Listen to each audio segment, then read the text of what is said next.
Já imaginou se o nosso planeta tivesse, sei lá, um batimento cardíaco secreto? Um ritmo sutil que, ao longo das eras, tivesse influenciado não só o clima, a geologia, mas também o curso das civilizações e até a nossa própria consciência. Nossa, é uma ideia bem profunda, né? Pois é.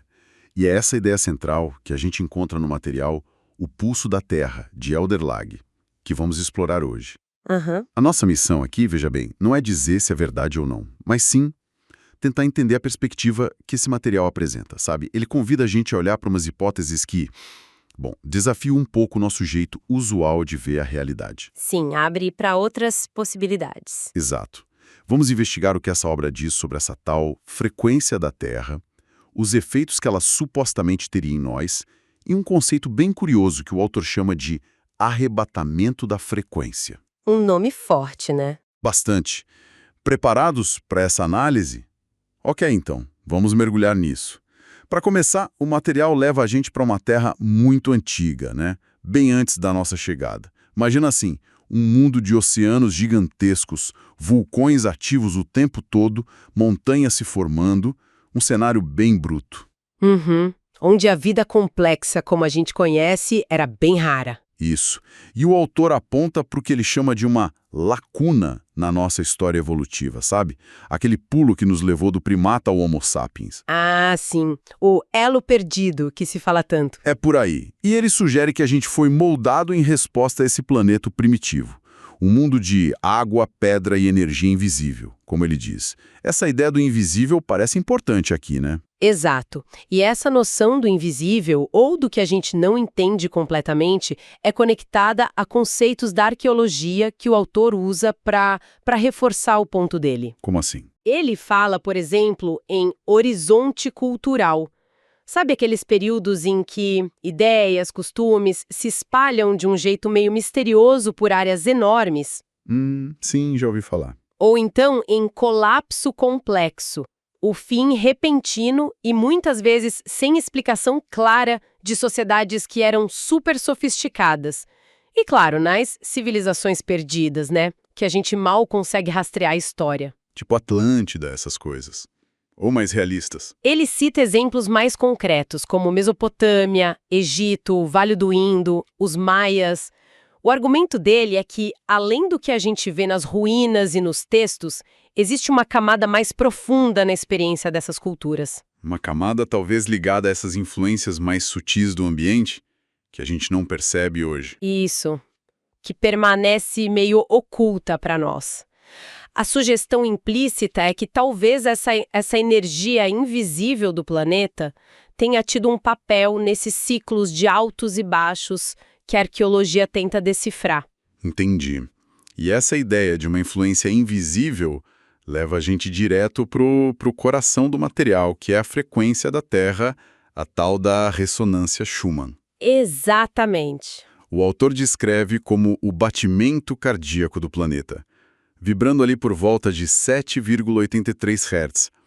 Mas aí vem o ponto-chave, e talvez o mais polêmico. Uhum. Ele afirma que isso não é só um fenômeno geofísico que a gente mede, mas uma força ativa, uma força que influencia nosso equilíbrio interno, nossa percepção da realidade e até nossos estados de consciência. Pois é, aí a coisa começa a ficar mais esotérica, talvez. Fica bem intrigante, no mínimo. O autor liga essa frequência diretamente ao que ele chama de transição planetária. Precisamente. A perspectiva que ele apresenta é que o planeta como um todo, ele usa o termo Gaia no texto, estaria passando por um processo de expansão de consciência. E isso se refletiria em mudanças na ressonância Schumann, picos, alterações na intensidade. E nós, como moradores do planeta, Seríamos afetados diretamente. O material descreve uma dinâmica de ressonância, sabe? Se a nossa frequência pessoal, um conceito-chave aí, estiver alinhada com a do planeta, a gente sentiria coisas boas. isso, clareza mental, equilíbrio emocional, a intuição mais afiada, uma sensação de unidade, de conexão. Seria como estar em sintonia, na mesma vibração. Entendi a ideia do alinhamento. Mas e o contrário? Como o autor descreve a experiência do desalinhamento. O que aconteceria se a nossa frequência pessoal não batesse com essas supostas mudanças do planeta? Nesse caso, o material sugere o oposto, né? Confusão mental, ansiedade lá em cima, instabilidade emocional, uma sensação de caos tanto interno quanto externo. Tipo tentar ouvir rádio fora da estação? Só chiado. Exatamente, uma ótima analogia. Só estática e ruído. E tem um detalhe importante que ele menciona. A intensidade desses efeitos, bons ou ruins, dependeria da nossa vibração individual. Ah, então não é igual para todo mundo. Não. Segundo o texto, alguém que cultiva estados como amor, paz, gratidão, sentiria esses picos de frequência como algo positivo, um impulso para cima. E quem não tá nessa vibe? Já alguém mais preso no medo, na raiva, na negatividade, perceberia essas mesmas ondas planetárias como algo perturbador, sabe? Gerando resistência, sofrimento, até sintomas físicos. Seria uma espécie de lei natural da ressonância agindo na gente. Entendi. Essa ideia de frequência pessoal é bem central, então. Isso me lembra outra afirmação forte no material. A de que tudo, absolutamente tudo no universo, incluindo nós mesmos, é fundamentalmente vibração. Sim, essa é uma base importante do argumento. Nossos pensamentos, emoções, até as ações, tudo isso geraria campos energéticos com frequências próprias. E essas frequências poderiam, então, ou se harmonizar com o pulso da Terra ou entrar em conflito. Uhum. Ele até busca um apoio em tradições antigas, né? Cita mitos de criação onde o universo surge do som, da vibração divina primordial. Sim, ele faz essa conexão.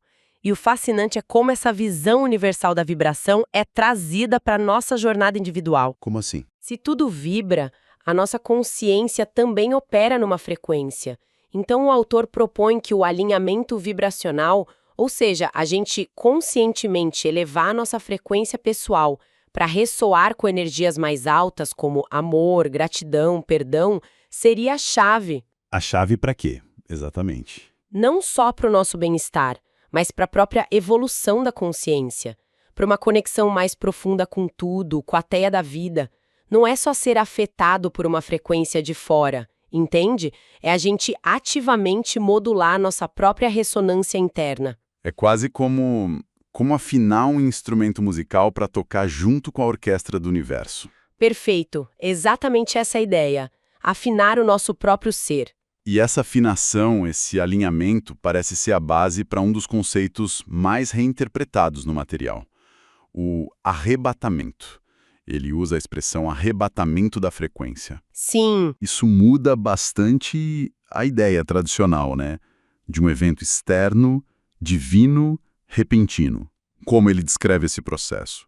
a proposta aqui é bem diferente. Não seria um evento lá fora, nem uma intervenção divina que acontece de repente. Seria um processo interno e gradual, Interno e gradual? De quê? de despertar da consciência. E estaria diretamente ligada a essa evolução vibracional que ele fala tanto do planeta quanto nossa, individualmente. A dinâmica que ele descreve é quase como uma lei física, sabe? Explica melhor. À medida que a frequência base do planeta supostamente se eleva, essa é uma premissa dele, quem consegue elevar a própria frequência interna entra em ressonância, desperta, evolui para uma nova percepção da realidade. E quem não consegue? Quem permanece em frequências mais baixas, seja por resistência, por não saber como, enfim, experimentaria uma dissonância crescente e se manifestaria como confusão, sofrimento ou aqueles desconfortos físicos que a gente falou antes. É o universo respondendo à nossa sintonia, na visão dele. É uma reinterpretação ousada, sem dúvida. Ele conecta isso com outros conceitos espirituais conhecidos para dar um chão para essa ideia. Sim, ele traça paralelos, com ensinamentos cristãos, por exemplo, mas sempre olhando por essa lente vibracional. Ah, é? Como? A nova Terra, por exemplo, seria esse estado de consciência mais elevado, um estado de ser onde predomina o amor incondicional, o perdão, a gratidão, a presença, qualidades que, para ele, têm alta frequência vibracional. Entendi. Não um lugar físico novo, mas um estado de ser. Exato. E o reino de Deus não seria um lugar no céu ou algo só para o futuro, mas um estado de consciência que a gente pode acessar aqui e agora, quando a gente está alinhado com essa frequência universal. Faz sentido dentro da lógica dele. E aquela imagem da separação do joio e do trigo. Ele interpreta como um símbolo desse processo natural de seleção vibracional. Quem ressoa com a nova frequência, o trigo avança. Quem não ressoa, o joio ou fica na realidade antiga ou enfrenta essa dissonância. Nossa! Isso realmente levanta uma questão interessante, né? Sobre como a gente pode reler símbolos antigos à luz de conceitos como energia, vibração, consciência. A ênfase muda muito do externo para o interno, do evento súbito para o processo contínuo. Falando em processos e tempo, o material menciona ciclos. Ele observa um padrão de 7 anos, citando 2012, depois 2019, e projeta algo para 2026. O autor até pergunta, é só coincidência? Ou tem um ritmo aí, um chamado cíclico para despertar?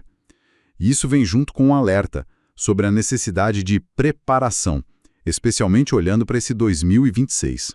O que seria essa preparação no contexto do livro? Não parece ser sobre estocar comida, né? Definitivamente não.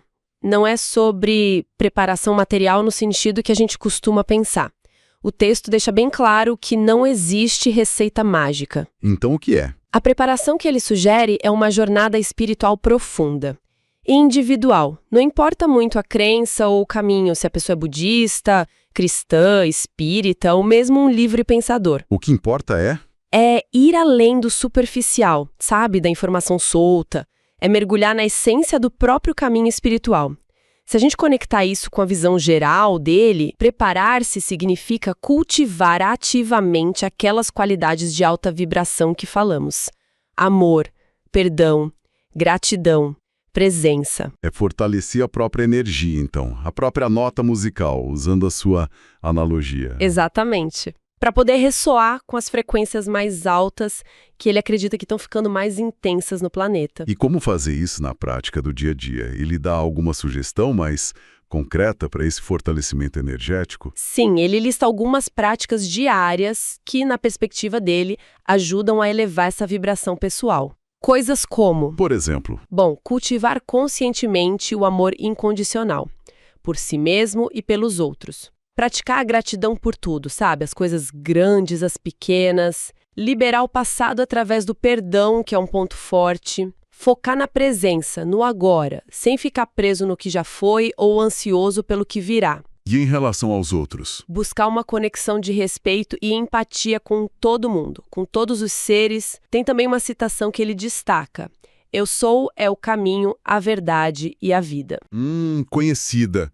Como ele interpreta? Como um convite para a gente reconhecer e ativar a nossa própria centelha de vida interior. A nossa essência, eu sou. E quais seriam os benefícios disso tudo, segundo ele? Os benefícios que ele alega não são só espirituais, não. Seriam também mentais e emocionais. Mais clareza para pensar, mais equilíbrio nas emoções, mais resiliência para encarar os desafios da vida e até a capacidade de se tornar um ponto de luz, sabe? Influenciar positivamente o ambiente ao redor. Ser uma célula do bem, como ele coloca. Essa ideia de influenciar o ambiente me liga a outro ponto que ele traz: a amplificação. O material descreve um fenômeno onde, nesse período de transição, a nossa consciência estaria como que conectada a uma enorme fonte de energia. E aí tudo que a gente carrega dentro, emoções, crenças, medos, amores, seria amplificado. O autor até provoca a gente a perguntar: quais são as minhas vibrações predominantes agora? Ele fala de uma luz de alta frequência chegando ou ficando mais forte. Como essa luz interagiria com a gente, dependendo dessas vibrações que predominam? Olha, o texto descreve cenários bem diferentes. Para alguém que está vibrando mais no medo, na raiva, no fechamento, ele usa a expressão fechados ao amor. Essa luz de alta frequência seria percebida como algo perturbador, confuso, talvez até doloroso. Um sinal para mudar. Exato, um sinal bem claro da necessidade de cura, de reequilíbrio interno. Já para quem já cultiva o amor, mas ainda tem dúvidas, medos, inseguranças, a experiência seria de intensidade. Intensidade como? A pessoa sentiria a energia, enfrentaria desafios internos talvez maiores, amplificados, seria um convite forte para soltar o que não serve mais e confiar no processo. E para aqueles que, nessa perspectiva, já estariam mais alinhados, mais conscientes, como seria para eles? Para esses, que ele descreve como despertos e conscientes, a interação com essa luz poderia ser transformadora, quase instantânea. O texto sugere a possibilidade de uma mudança súbita de percepção. Aí sim, o tal arrebatamento vibracional para uma nova realidade, uma consciência expandida. Um salto quântico, talvez. É como se a ressonância fosse tão forte que permitisse esse salto na experiência. A visão que o autor pinta é a de um convite para entrar numa terra refinada, sabe? Um estado de ser coletivo baseado em amor, unidade, paz. E como seria essa passagem? Ele descreve menos como mudar de lugar fisicamente e mais como uma mudança radical na percepção. Como se um véu fosse levantado de repente, revelando uma realidade mais sutil, mais liminosa, que sempre esteve lá. Ele menciona até a possibilidade de um clarão intenso, um evento luminoso que poderia marcar essa transição para muita gente ao mesmo tempo. Mas, de novo, a ênfase é que a raiz disso tudo é vibracional. É uma questão de escolha pessoal de se alinhar e se conectar com o divino que existe dentro de cada um. Uau, intenso mesmo. Recapitulando então as ideias centrais que a gente explorou aqui a partir de O Pulso da Terra. Temos essa noção da ressonância Schumann não só como um fato geofísico, mas como uma frequência vital que interage com a gente. Temos a ideia de uma transição planetária marcada por mudanças nessa frequência, afetando a consciência humana. Sim. E temos essa reinterpretação do arrebatamento não como um evento externo, mas como um processo gradual e individual de alinhamento vibracional. Uma consequência quase. Física, da nossa sintonia interna. Isso, um despertar ligado à vibração. Se a gente juntar todas essas peças, qual seria a mensagem principal, assim? O chamado à ação que o autor parece fazer? Olha, me parece que o ponto central da mensagem é um chamado bem urgente ao autoconhecimento e à transformação interior. Diante desse cenário de transição vibracional que ele descreve, a chave para navegar por isso tudo e até para participar da criação dessa nova terra seria o alinhamento pessoal. E na prática? Na prática, significa cultivar com vontade aquelas qualidades de alta frequência que a gente repetiu aqui: amor, gratidão, perdão, presença, compaixão, não como ideias bonitas, mas como práticas vividas no dia a dia. Seria essa a forma de afinar o instrumento, sabe? E entrar em harmonia com a nova melodia que, segundo o autor, o planeta está começando a tocar. É uma visão que coloca uma responsabilidade enorme. E, ao mesmo tempo, um poder enorme nas mãos de cada pessoa. Isso deixa a gente com uma reflexão interessante para pensar, né? Extraída diretamente da lógica do material que a gente analisou. Sim. O texto foca muito na jornada individual de alinhamento, na preparação vibracional de cada um, mas, ao mesmo tempo, ele parte da ideia de uma interconexão profunda, né? De que somos todos parte de um campo maior, talvez o campo de consciência de Gaia. E a questão é... Isso levanta uma pergunta que fica no ar. Se essa perspectiva estiver minimamente correta, como o esforço individual de uma única pessoa para elevar a sua vibração com amor, perdão, gratidão, poderia de fato reverberar nesse campo maior. Poderia a jornada interior de uma pessoa nessa visão realmente influenciar a experiência coletiva dessa transição planetária que ele descreve? Fica a pergunta sobre o alcance das nossas escolhas e dos nossos estados internos, né? Uma excelente pergunta para a gente ficar pensando. E com essa questão em mente, a gente encerra a nossa análise do material O Pulso da Terra. Esperamos que essa exploração das ideias de Elder Laug tenha sido, no mínimo, estimulante aí para o pensamento. Com certeza. Agradecemos a companhia de todos nesta investigação. Até a próxima!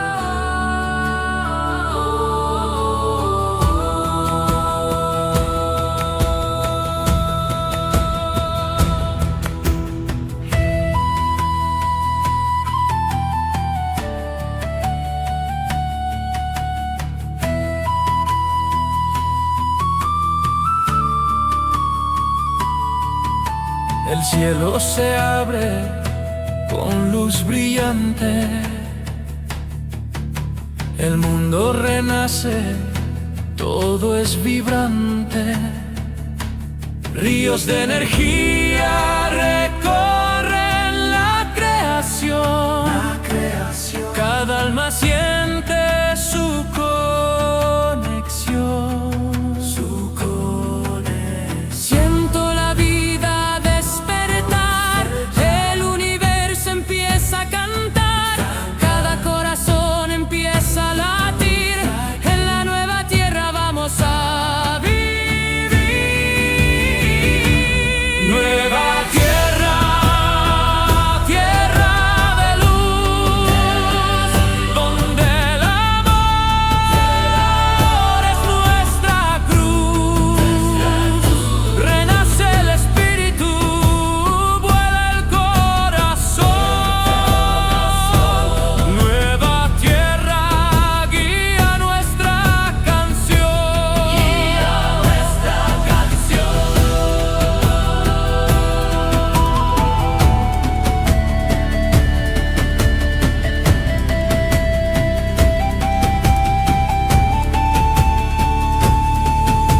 Las sombras se disuelven con la mañana,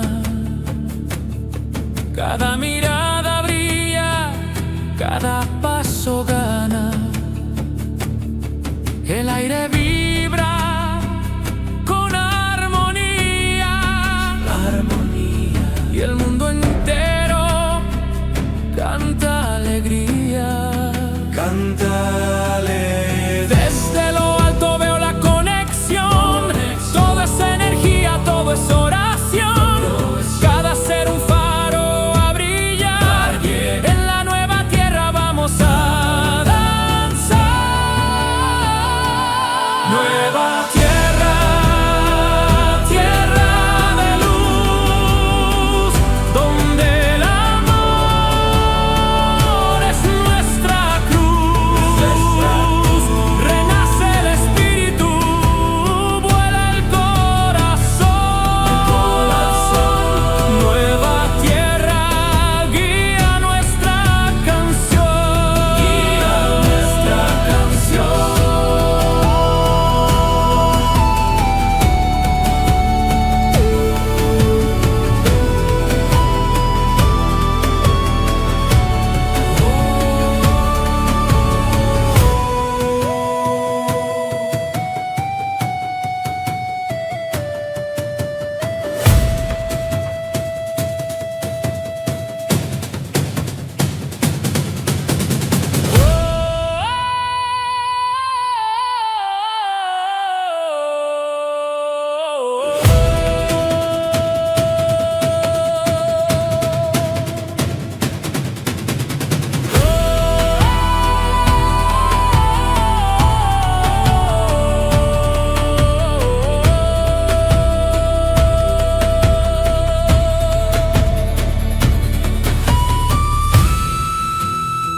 Desde